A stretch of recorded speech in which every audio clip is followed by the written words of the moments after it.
धन्य है वे मानव जो इस भगवत वाणी गीता का रसपान कर। संसार के सभी प्राणियों को मेरा नमस्कार।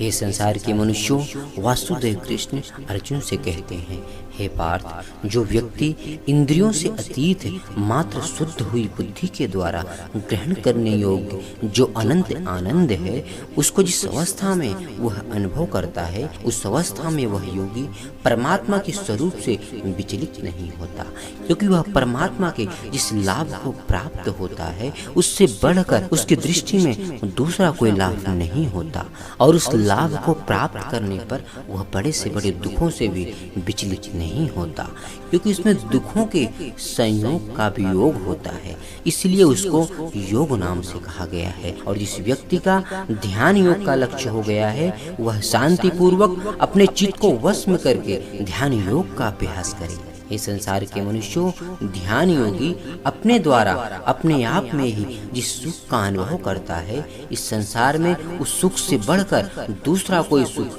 हो ही नहीं सकता, क्योंकि वह सुख तीनों गुणों से अतीत है, वह स्वतः ही प्राप्त होने वाला है और वह संपूर्ण सुखों की आखिरी हद है। इसीलिए इसको अच्छे सुख भी कहते हैं। इसे अत्यंत सुख और एकांतिक सुख भी कहा जाता है।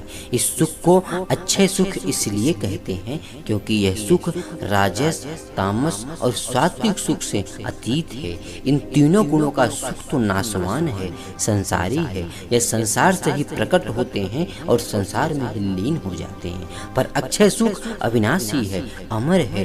यह आने और जाने वाला नहीं है, बल्कि स्वतः ही सबको प्राप्त होने वाला है। इसको प्राप्त करने के लिए योग का अभ्यास करते हुए परमात्मा का चिंतन करने से इस अच्छे सुख का अनुभव हो जाता है, और मनुष्य उस अच्छे सुख से कभी भी विचलित नहीं होता, बल्कि संसार से प्राप्त सात्विक सुखों से मनुष्य विचलित हो भी सकता है, पर अक्षय सुख से मनुष्य कभी भी विचलित नहीं होता, क्योंकि वह अविनाशी सुख बुद्धि की पकड़ में नहीं आता।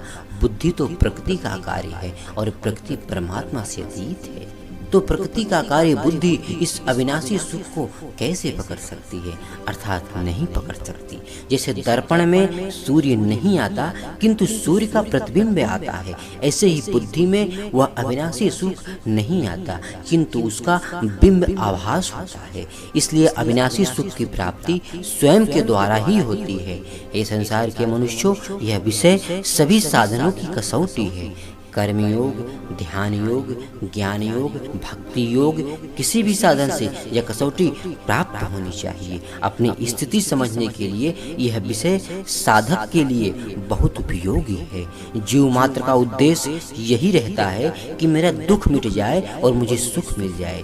इसीलिए इस श्लोक में बताई गई स्थिति साधक मात्र को प्राप्त करनी चाहिए, नहीं तो उसकी साधना पूर्ण नहीं हो सकती।